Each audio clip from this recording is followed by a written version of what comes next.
Selamat pagi, Ibu-Ibu Komisi Wanita GKY Puri.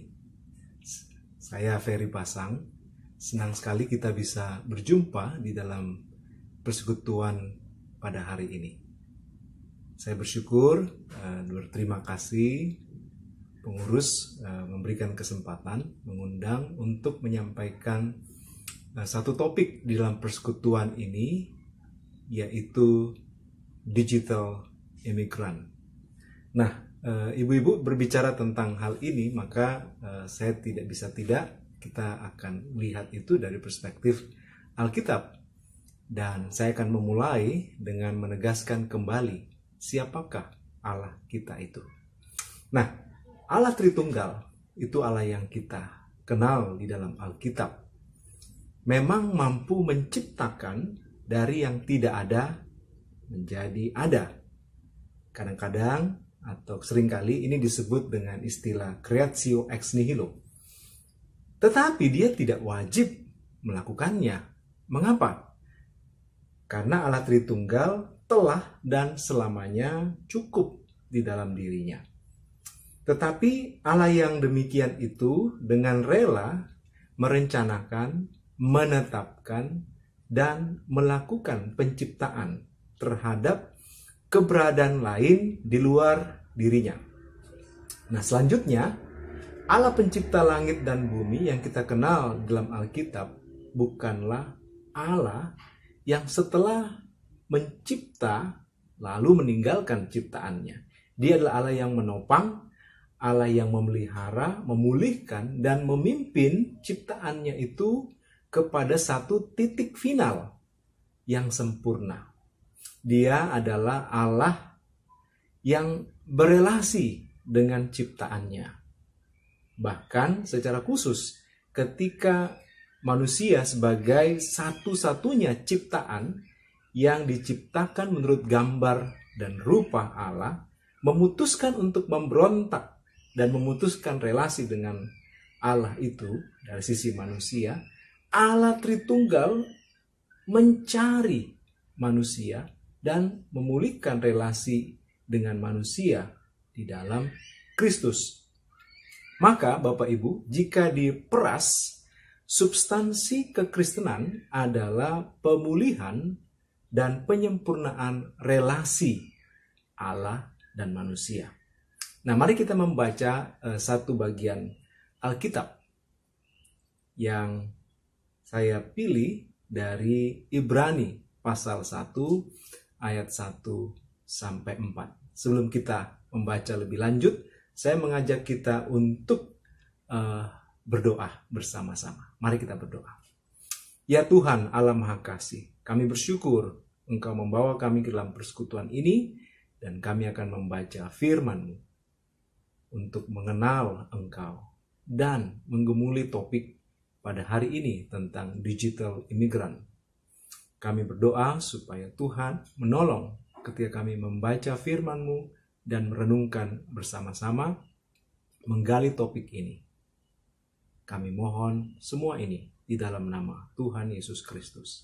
Amin. Ibu-ibu, Ibrani pasal 1 ayat 1 sampai 4. Setelah pada zaman dahulu Allah berulang kali dan dalam pelbagai cara berbicara kepada nenek moyang kita dengan perantaran nabi-nabi, maka pada zaman akhir ini ia telah berbicara kepada kita dengan perantaran anaknya, yang telah ia tetapkan sebagai yang berhak menerima segala yang ada. Oleh dia Allah telah menjadikan alam semesta. Ia adalah cahaya kemuliaan Allah dan gambar wujud Allah dan menopang segala yang ada dengan firman-Nya yang penuh kekuasaan. Dan setelah ia selesai mengadakan penyucian dosa, ia duduk di sebelah kanan yang maha besar, di tempat yang tinggi, jauh lebih tinggi daripada malaikat-malaikat, sama seperti nama yang dikaruniakan kepadanya, jauh lebih indah daripada nama mereka. Nah, Bapak Ibu, Ibu-ibu khususnya di dalam persekutuan ini, dari sini kita mengenal Allah Tritunggal itu adalah Allah yang relasional. Allah yang selalu mencari manusia. Nah, ini poin yang pertama. Tentu kita sangat familiar narasi kejatuhan manusia di dalam Kejadian pasal 3. Ketika mendengar bunyi langkah Tuhan Allah yang berjalan-jalan dalam taman itu pada hari sejuk, bersembunyilah manusia dan istrinya itu terhadap Tuhan di antara pohon-pohonan dalam taman. Pasal 3 ayat 8 Kejadian, ayat 9. Tetapi Tuhan Allah memanggil manusia itu dan berfirman kepadanya, "Di manakah engkau?" Allah yang selalu mencari manusia. Di sepanjang zaman dan di segala tempat, Allah Tritunggal adalah Allah yang mencari manusia dan mau memulihkan relasi dengan mereka. Bahkan sampai di era digital saat ini. Pemulihan itu memiliki banyak sekali aspek dan elemen-elemen. Ini menjadi bahan studi teologi yang terus-menerus dibahas, didiskusikan, diteliti, dituliskan. Nah, salah satu elemen yang sangat penting adalah penyingkapan. Siapakah Allah yang sejati itu? Nah, di dalam kejatuhannya, di dalam dosa, manusia mengalami keadaan yang tidak mampu mengenal Allah dengan benar dan tuntas. Kecuali Allah yang menyingkapkan dirinya kepada manusia, maka manusia dapat mengenal Allah yang benar itu. Dan puncak dari semua ini adalah inkarnasi Anak Allah, Sang Logos, atau firman Allah yang hidup.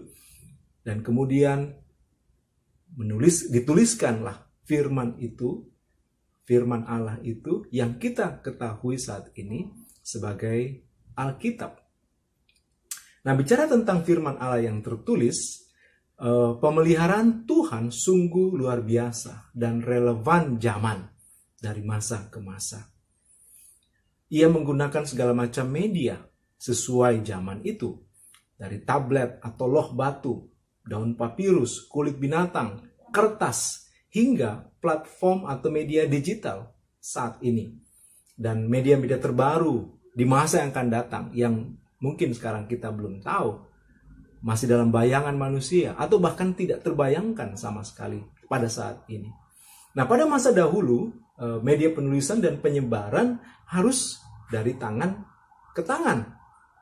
Ya. Kemudian ketika disebarkan, diangkut isi dan medianya sekaligus dari satu tempat ke tempat lain dengan pergerakan fisik. Dan alat transportasi darat, alat transportasi laut, udara, kemudian dan selanjutnya. Tentu ini sangat ribet, Bapak Ibu. Belum lagi tentang penyalinan atau penggandaannya dari zaman itu. Dari zaman-zaman sebelumnya. Ini membutuhkan energi, waktu, dan biaya yang sangat banyak. Saat ini, dengan platform digital, dengan teknologi digital, semua hal di atas itu jadi begitu mudah, cepat, dan murah. Jadi terkait dengan menolong manusia mengenal Allah melalui firman tertulisnya, era digital saat ini, di satu sisi, adalah sangat positif. Selanjutnya, mari kita lihat. Allah yang relasional ini bukan hanya mencari manusia, tetapi ia juga adalah Allah yang memulihkan relasinya dengan manusia itu, dan itu terjadi di dalam dan melalui firman hidup yang berinkarnasi Tuhan Yesus Kristus. Nah, nats Alkitab, Efesus pasal 1 ayat 4-6, berbunyi demikian. Tetapi Allah yang kaya dan rahmat, oleh karena kasih-Nya yang besar yang dilimpahkannya kepada kita, setelah menghidupkan kita bersama-sama dengan Kristus, sekalipun kita telah mati oleh kesalahan-kesalahan kita, oleh kasih karunia, kamu diselamatkan. Dan di dalam Kristus Yesus, Ia telah membangkitkan kita juga dan memberikan tempat bersama-sama dengan Dia di sorga. Nah, selanjutnya saya mengajak kita membaca nats Alkitab dari 1 Petrus pasal 1 ayat 18-20. Ini semakin meneguhkan kebenaran sebelumnya yang kita baca di surat Efesus. Ayat 18 di sana dikatakan, sebab kamu tahu bahwa kamu telah ditebus dengan cara hidupmu yang sia-sia, yang kamu warisi dari nenek moyangmu. Itu bukan dengan barang yang fana, bukan pula dengan perak atau emas, melainkan dengan darah yang mahal, yaitu darah Kristus, yang sama seperti darah anak domba yang tak bernoda dan tak bercacat. Ia telah dipilih, kapan? sebelum dunia dijadikan. Tetapi karena kamu, ia baru menyatakan diri pada zaman akhir. Nah, Bapak Ibu, Ibu-ibu, dua bagian ini itu saling menegaskan bahwa Allah kita ini bukan hanya sekedar mencari, tapi dia memulihkan. Tapi untuk memulihkan itu tidak bisa tidak terjadi di dalam Sang Firman Allah, Yesus Kristus. Selanjutnya, pemulihan relasi Allah dan manusia itu tidak bersifat hanya individual. Satu pribadi dengan Allah. Lalu berhenti di sana.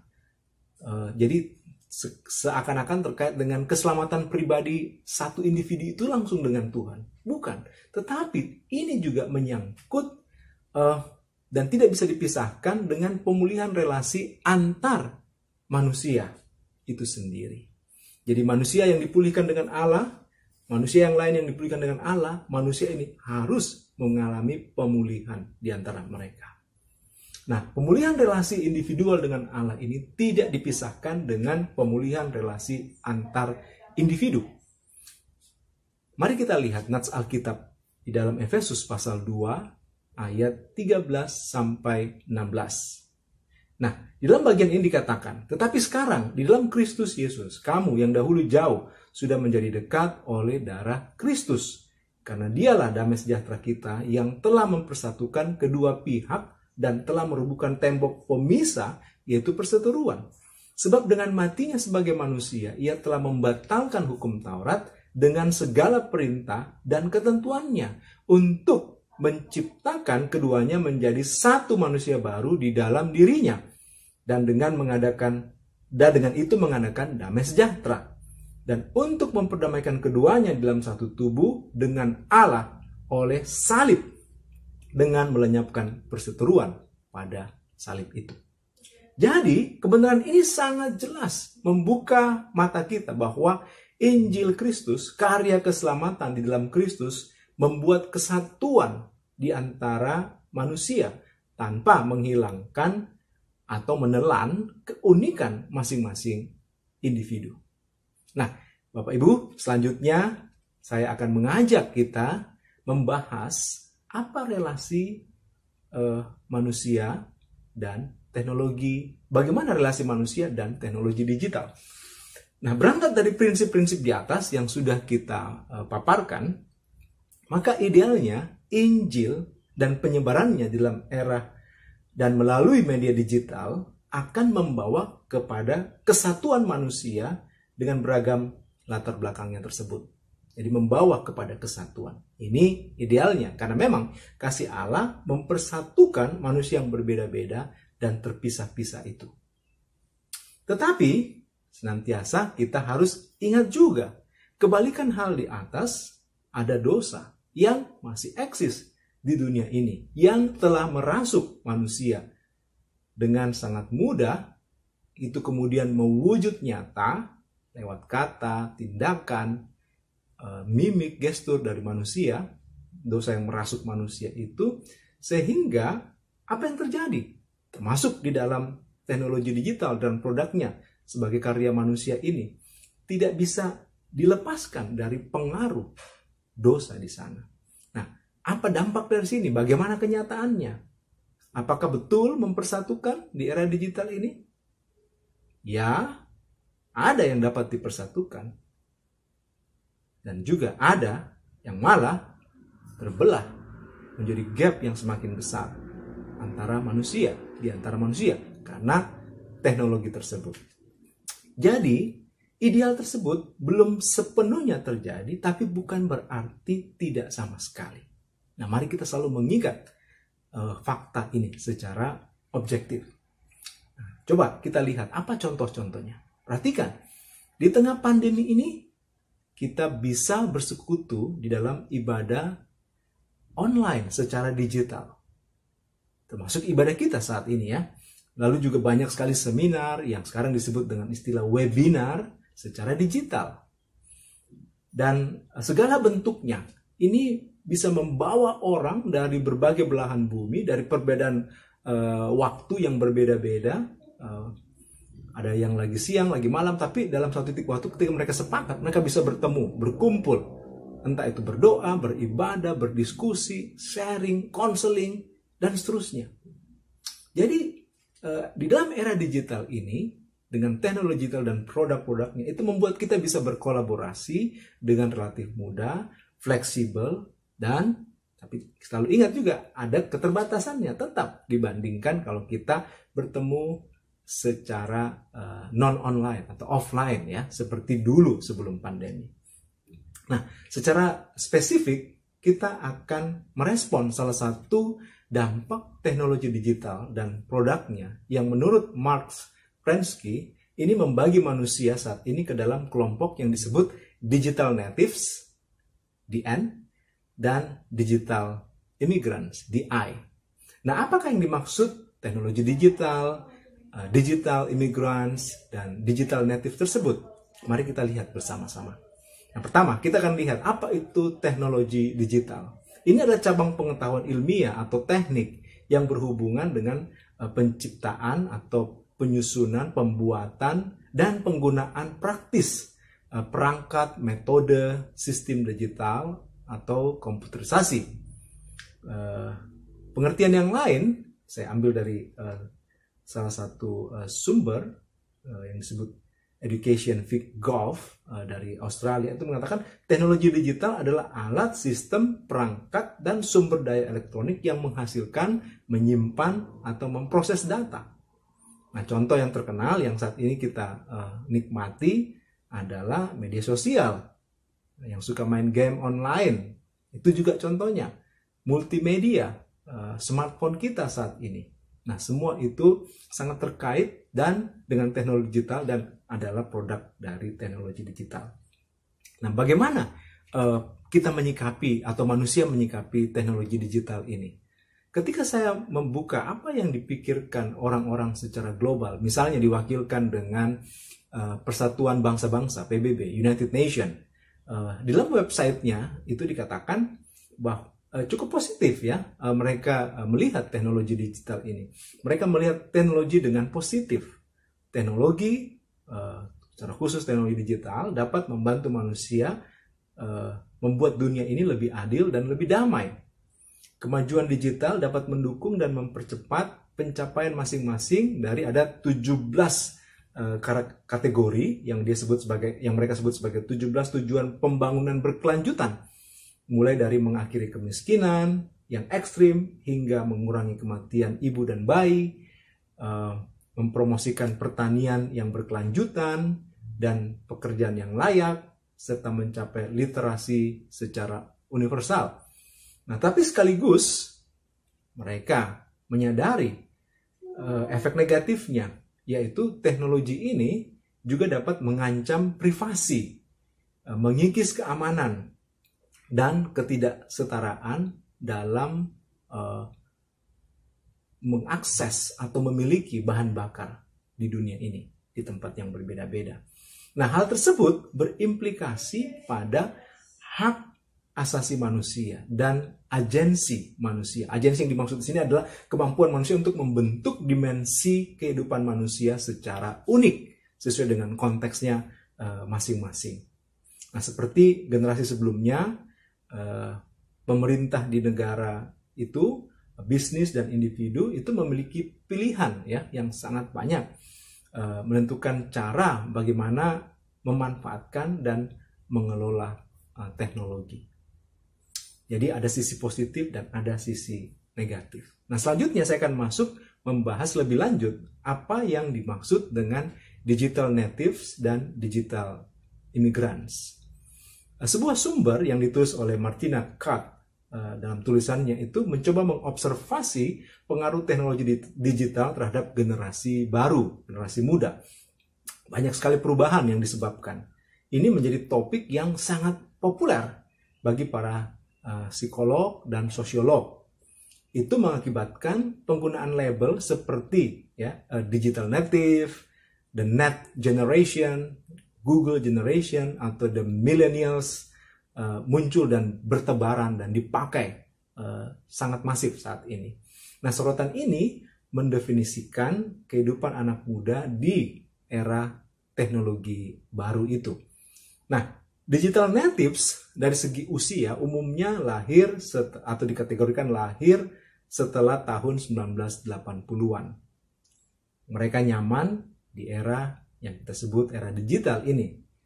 Karena mereka tumbuh dengan menggunakan produk teknologi digital. Mereka bisa mengakses produk-produknya itu dari usia yang sangat dini. Karena memang sudah tersebar, sangat murah, dan dipakai oleh banyak orang. Jadi mau tidak mau mereka pun mewarisi itu di tengah konteks zaman mereka tumbuh.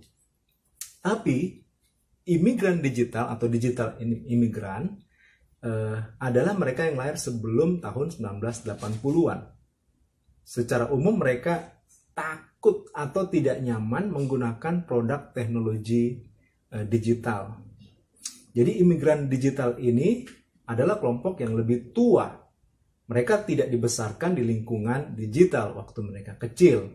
Tidak terlalu akrab dengan produk-produk digital yang mutakhir ketika mereka tumbuh sebagai balita, anak sekolah dasar, SMP, dan seterusnya. Pengenalan mereka dengan produk-produk teknologi digital ini lebih belakangan. Mungkin waktu mereka SMA atau kuliah atau bahkan ketika mereka bekerja. Atau bahkan ketika mereka sudah punya cucu. Istilah imigran digital sebagian besar berlaku untuk individu yang lahir sebelum penyebaran teknologi digital dan yang tidak terpapar pada usia dini mereka. Sebaliknya, digital native adalah kebalikan dari digital imigran ini. Mereka sudah berinteraksi dengan teknologi digital sejak kecil. Nah, menurut Prensky, pencetus istilah ini, digital native adalah generasi muda yang menjadi, kalau dalam orang berbahasa itu disebut native speaker, bahasa digital, komputer, video game, dan internet. Dan kita bukan native speaker yang usianya lebih tua daripada generasi ini. Nah, di antara digital natives itu sendiri, itu kita bisa bagi ke dalam dua kelompok besar ya. Satu yang sering kita sebutkan generasi milenial dan satu lagi generasi Z. Nah, generasi ini atau generasi milenial lahir tahun antara 1980-an dan 2000. Mereka yang lahir setelah tahun 2000 dianggap generasi Z.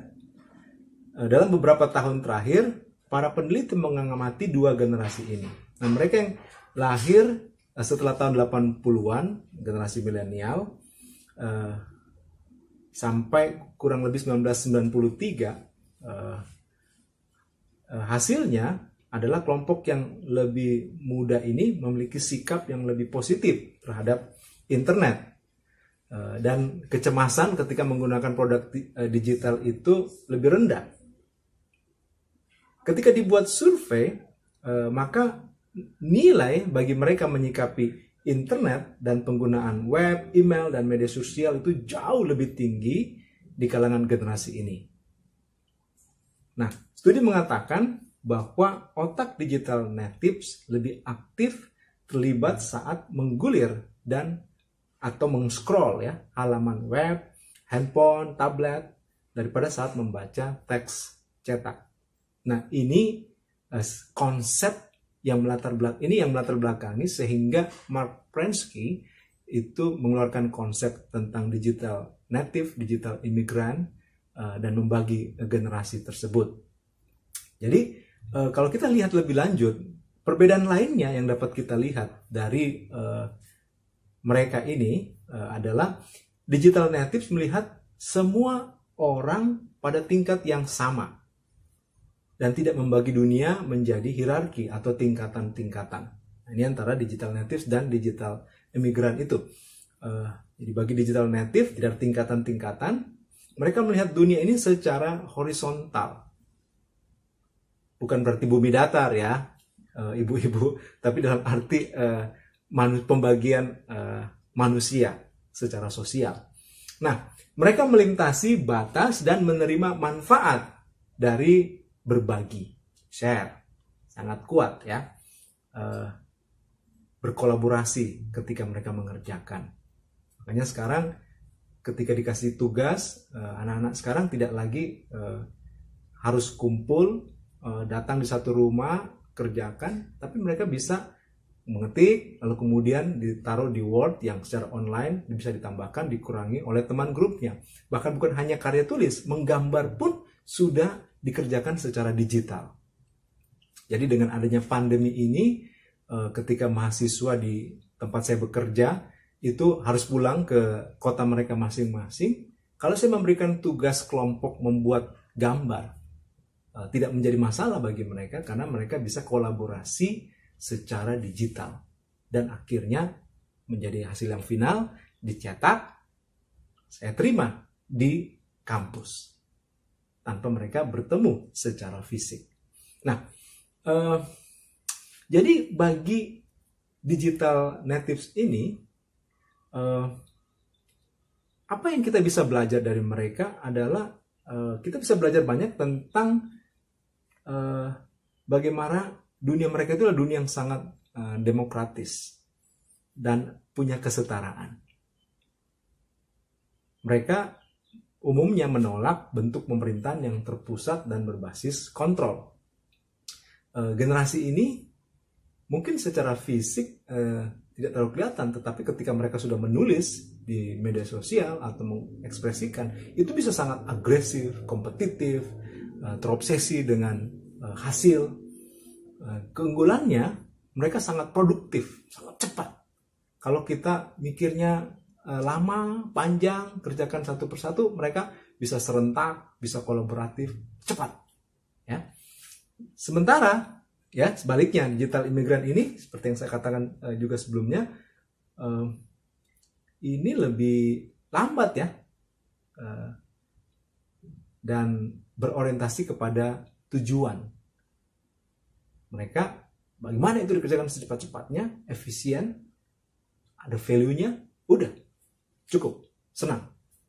Nah, saya lanjutkan lagi, ibu-ibu. Menurut Prensky, karena berinteraksi dengan teknologi, digital natives ini berpikir dan memproses informasi berbeda secara fundamental dengan digital imigran.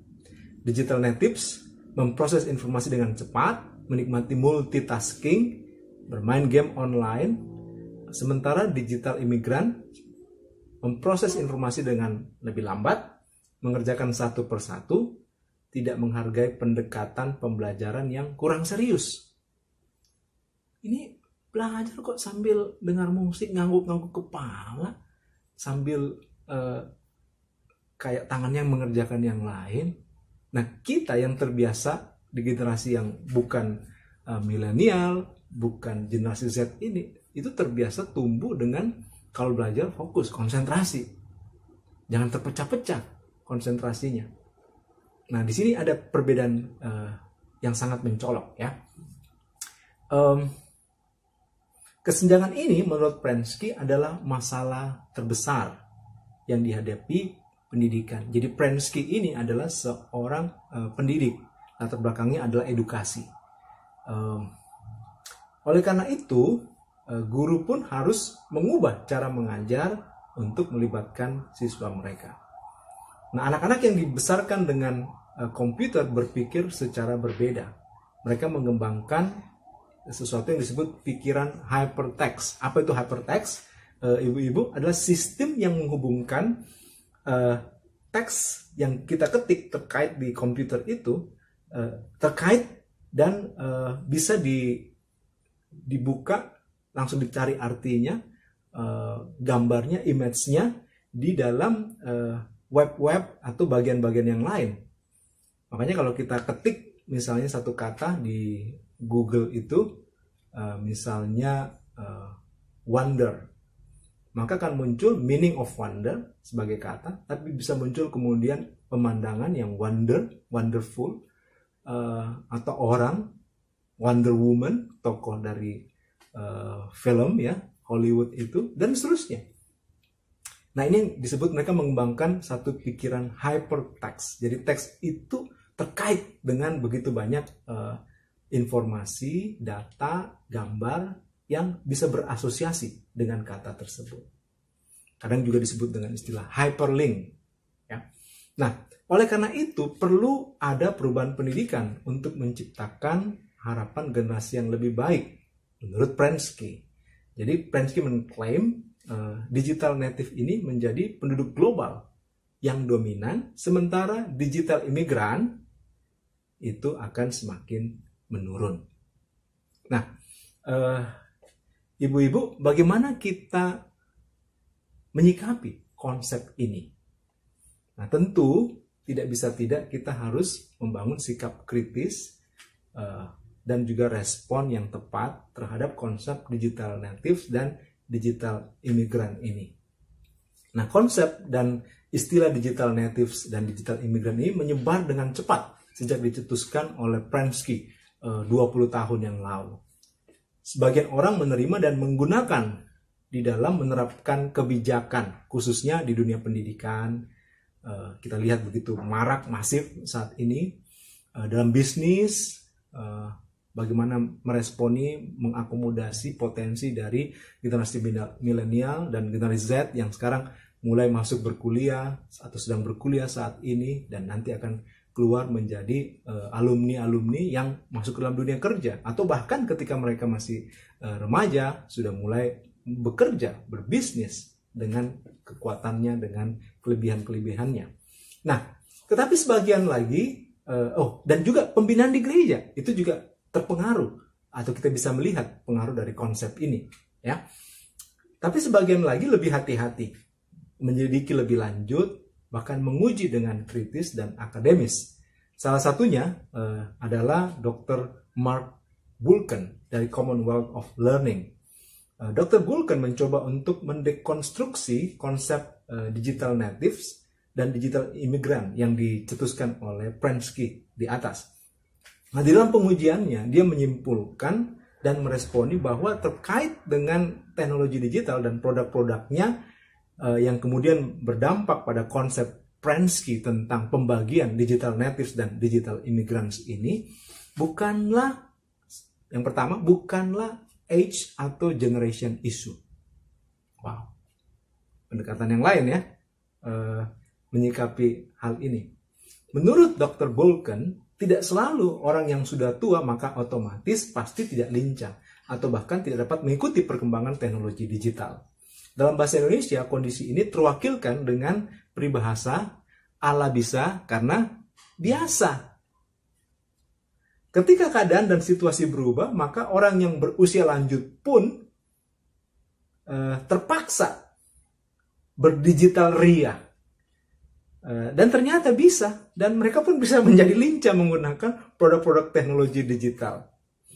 Nah, Bapak Ibu atau Ibu-ibu tentu punya pengalaman ya melihat orang yang lebih tua dari Anda, atau bahkan kita sendiri yang sebelum digital, apa itu Zoom, apa itu Google Meet, apa itu Instagram, dan seterusnya ya, kita tidak terlalu pakai itu semua. Tetapi karena situasi pandemik ini, kita jadi lincah, menjadi terbiasa. Mungkin awalnya kagok, ini apa lagi nih, fitur apa ini? Tapi ketika dicoba terus, ala bisa karena biasa. Nah, ini yang terjadi. Dan saya menyaksikan begitu banyak oma-oma, ya, nenek-nenek yang bagaimana cara order Gojek, GoCar, GrabCar, GoFood pada waktu itu. Ketika ada kegiatan di gereja, mau pulang, ada yang jemput, tidak bisa, lalu kemudian minta tolong saya. Sekarang, wah, udah lincah sekali, sangat aktif di media sosial, sudah punya smartphone, tablet, dan seterusnya. Dan bahkan mereka bisa menjadi narasumber-narasumber di pembinaan-pembinaan atau acara webinar-webinar. Sangat ahli, sangat pakar, ya, lincah, punya keahlian. Nah, jadi hal tersebut lebih terkait pada bagaimana cara manusia belajar, kepribadiannya, ekstrovert atau introvert. Dia cenderung bersosialisasi atau kurang bersosialisasi. Maka ini akan mempengaruhi bagaimana dia menggunakan media tersebut, produk-produk digital tersebut. Berikutnya, menurut Dr. Bulken, terkait aspek kuantitatif, menggunakan produk teknologi tidak otomatis atau berbanding lurus secara kualitatif menggunakan teknologi tersebut dengan tepat atau bijaksana. Jadi terkait hal ini membutuhkan hikmat di dalam menggunakan teknologi digital dan produk-produknya. Beberapa prinsip yang penting yang ditekankan Dr. Bulken adalah, pertama, kita harus menetapkan siapa tuannya. Manusia atau pengguna teknologi digital dan produknya itu adalah tuan. Sedangkan teknologi digital dan produknya itu adalah alat saja yang membantu manusia mencapai tujuannya. Ini penting untuk diingat. Yang kedua, penggunaan teknologi digital dan produk-produknya memiliki beragam tujuan. Bisa untuk bersosialisasi, belajar, rekreasi, beribadah, hiburan, dan seterusnya. Jadi kita harus tahu batasan-batasannya, menentukan waktunya, mengetahui etikanya. Dan selanjutnya, itu menolong kita tidak terjebak stereotip bahwa generasi milenial, generasi Z yang disebut sebagai digital natives ini, atau pasti digital natives, sedangkan generasi yang lebih tua adalah gaptek alias digital immigrants. Enggak juga. Ketika yang tua ini mau belajar, mengerti bagaimana menggunakan, untuk apa digunakan, terus menerus, maka dia bisa menjadi native juga, menjadi jago juga menggunakan teknologi dan digital dan produknya. Berikutnya yang ketiga, yang bisa kita lihat di sini adalah teknologi digital bukan segala-galanya. Jadi hati-hati dengan pemberhalaan teknologi digital dan produk-produknya.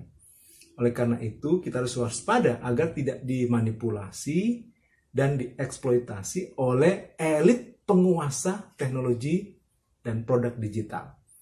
Ini bisa terjadi dalam konteks pendidikan, di mana pengambil keputusan dalam suatu institusi pendidikan dengan sembrono bisa mengubah pendekatan atau sistem pendidikan. Langsung shifting, semua berorientasi teknologi digital dan produk-produknya. Membeli produk-produk teknologi digital yang terbaru dan sangat mahal, karena sekedar ikut-ikutan atau merasa bersalah kepada orang muda jikalau tidak melakukan itu, atau merasa ditinggal. Tidak ada orang datang ke institusi itu untuk menjadi murid, siswa, atau mahasiswa. Jadi kita perlu hati-hati supaya tidak jatuh dalam jebakan tereksploitasi, termanipulasi. Nah, sebuah kutipan yang sangat menarik dari Sherry Turkle, saya akan baca terjemahannya ya, supaya gampang kita ikuti. Dikatakan begini, saya tidak terlalu peduli apa teknologi inginkan. Terserah orang tersebut untuk mengembangkan teknologi dan lihat seberapa terjangkau teknologi itu. Nah, sangat sering keterjangkauan terhadap untuk mengakses teknologi ini memasuki kerentanan atau kerapuan kita sebagai manusia. Lalu dikatakan begini, saya akan merasa ada yang hilang jika karena teknologi digital secara khusus ingin kita membaca cerita yang pendek dan sederhana saja, ya, karena seperti semacam dipaksa untuk berpikir cepat, jangan terlalu panjang, jangan terlalu analitis. Lalu kemudian kita mewariskan kepada anak-anak kita di dunia ini cerita yang pendek dan sederhana saja. Nah, kalimat penutupnya dikatakan begini, yang digampangkan teknologi tidak selalu memelihara atau menurture jiwa manusia. Saya pikir apa yang dikatakan oleh Sherry Turkle ini sangat baik, sangat tepat. Dan ini harusnya menginspirasi kita meresponi hal ini. Nah, selanjutnya dalam perenungan saya atas satu bagian firman Tuhan lagi, di dalam 1 Korintus pasal 9 ayat 19 sampai 23, mari kita baca bagian ini, ibu-ibu. Sungguh pun aku bebas terhadap semua orang, aku menjadikan diriku hamba dari semua orang, supaya aku boleh memenangkan sebanyak mungkin orang. Demikianlah bagi orang Yahudi, aku menjadi seperti orang-orang yang hidup di bawah hukum Taurat. Aku menjadi seperti, tetapi sekalipun aku sendiri tidak hidup di bawah hukum Taurat, supaya aku dapat memenangkan mereka yang hidup di bawah hukum Taurat. Bagi orang-orang yang tidak hidup di bawah hukum Taurat, aku menjadi seperti yang tidak hidup di bawah hukum Taurat, sekalipun aku tidak hidup di luar hukum Allah. Karena aku hidup di bawah hukum Kristus, supaya aku dapat memenangkan mereka yang tidak hidup di bawah hukum Taurat. Bagi orang-orang yang lemah, aku menjadi seperti orang yang lemah, supaya aku dapat memenangkan mereka yang lemah. Bagi semua orang, aku telah menjadi segala-galanya, supaya aku sedapat mungkin memenangkan beberapa orang dari antara mereka. Segala sesuatu ini aku lakukan karena Injil, supaya aku mendapat bagian di dalamnya. Nah, bagian Alkitab tersebut memberikan dasar atau prinsip Alkitabiah meresponi isu tentang digital imigran dan digital natives ini, termasuk menggunakan teknologi digital dan produk-produknya itu. Nah, satu kata kunci bagi kita, khususnya untuk generasi yang lebih dahulu atau lebih tua ya, mungkin kata ini tidak terlalu enak kita dengar, dari generasi milenial, apalagi generasi Z, yang mungkin adalah anak-anak atau cucu kita saat ini, kita sering dicap sebagai imigran digital. Ya. Salah satu yang sangat penting dari teks ini, memberikan dasar bagi kita adalah beradaptasi. Beradaptasi yang pertama adalah beradaptasi terhadap teknologi digital dengan produk-produknya dengan tujuan apa? Memenangkan sebanyak mungkin orang bagi Kristus. Nah, dalam pandangan Alkitab bagian yang kita baca tersebut, kita baca bahwa kuantitas penting sebagaimana juga kualitas. Nah, dalam konteks ini, teknologi digital menolong kita bisa menjangkau orang lebih banyak, lebih cepat, lebih murah, efisien, sehingga ini suatu hal yang sangat mendukung usaha kita membawa Injil, membagikan Injil, menjangkau orang dengan Injil. Yang kedua, beradaptasi terhadap teknologi digital dan produk-produknya secara bijaksana. Terkait hal ini, beberapa poin penting adalah teknologi digital dan produk-produknya hanyalah alat, bukan tujuan. Mari kita bijak. Yang kedua, hati-hati agar tidak termanipulasi atau tereksploitasi, khususnya terkait waktu, durasi, momennya, dana, berapa banyak yang kita pakai untuk membeli produk tersebut. Jangan sampai kita terobsesi membeli produk dengan merek tertentu atau yang terbaru, padahal itu over future bagi kebutuhan kita. Fiturnya itu berlebihan. Kita tidak terlalu butuh. Kenapa kita lakukan itu? Karena mau jaga gengsi, mau punya status. Hati-hati. Yang ketiga, memahami dan mempraktekkan etika dan etiket atau sopan santun ketika menggunakan teknologi digital dan produk-produknya. Jadi kata-kata yang kita gunakan, kita mengajak orang, kita saring dulu, lalu kita share supaya tidak hoax, ya, memberikan hoax atau menunggangi grup di media sosial untuk agenda pribadi kita atau kelompok tertentu. Bisa untuk misalnya jualan atau membagikan paham atau kepercayaan kita yang secara tidak bijaksana sehingga orang tersandung kemudian meninggalkan grup tersebut. Jadi kita jadi semacam pembajak. Hati-hati ibu-ibu terkait hal ini. Nah, saya akan menutup bagian ini karena waktu kita juga sudah sampai di penghujungnya. Mari perhatikan apa langkah-langkah praktis bagi kita ibu-ibu ya. Saya berasosiasi dengan ibu-ibu di sini, paling tidak dari segi usia, generasi ya. Apa langkah praktis yang emak-emak gitu ya, ibu-ibu ini bisa lakukan supaya hal prinsip yang di atas tadi itu bisa terjadi? Pertama, perlu terjadi perubahan mindset bahwa teknologi digital dan produknya itu mungkin kita dulunya selalu atau biasa berpikir selalu jahat. Mari ganti. Itu tidak selamanya jahat atau tidak jahat di dalam diri teknologi digital dan produk itu sendiri. Karena apa? Itu adalah alat. Untung rugi dan dampaknya tergantung dengan maksud orang yang menggunakan. Jadi tidak perlu menjadi parno ya atau paranoid. Ketakutan berlebihan, curiga berlebihan, mengeneralisir teknologi digital dan produknya jahat, harus dihindari. Nah, ini secara khusus terkait kalau melihat anak-anak atau cucu-cucu kita yang begitu akrab berdigital ria dengan produk-produk teknologi digital. Yang kedua, bukan soal kuantitatif, tapi kualitatif. Mengerti soal tujuan penggunaan teknologi untuk apa? Selebihnya ala bisa karena biasa. Jangan sungkan minta tolong diajari para orang muda ini yang lebih melek teknologi digital. Mereka senang kok mengajari kita. Mereka merasa berharga dan dianggap. Dan yang terakhir, jangan minder. Karena para natif digital ini ya, orang-orang muda ini mungkin lebih lincah menggunakan teknologi digital dan produknya. Kita generasi tua mungkin tidak selincah mereka, tapi bisa dilatih, bisa dibiasakan.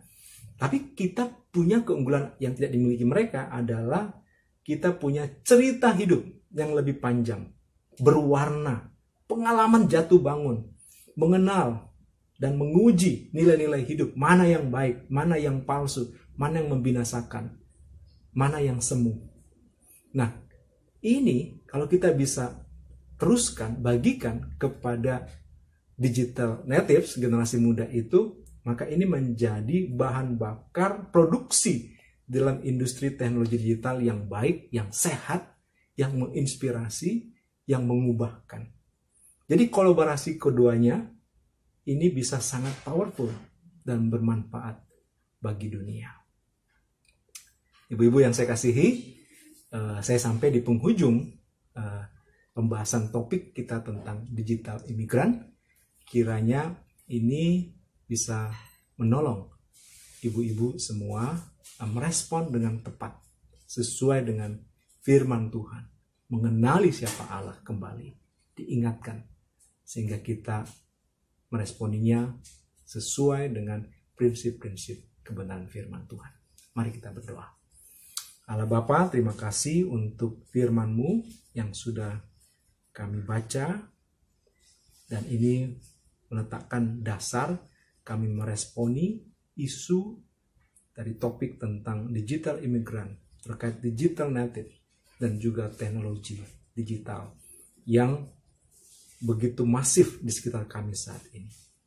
Tolonglah kami untuk menarik kebenaran-kebenaran penting dari sesi ini dan kami bisa menerapkannya dalam kehidupan kami, di keluarga kami, pergaulan kami, dan semua area yang Tuhan tempatkan kami di sana. Ini doa kami. Kami mohon di dalam nama Tuhan Yesus. Amin. Tuhan memberkati.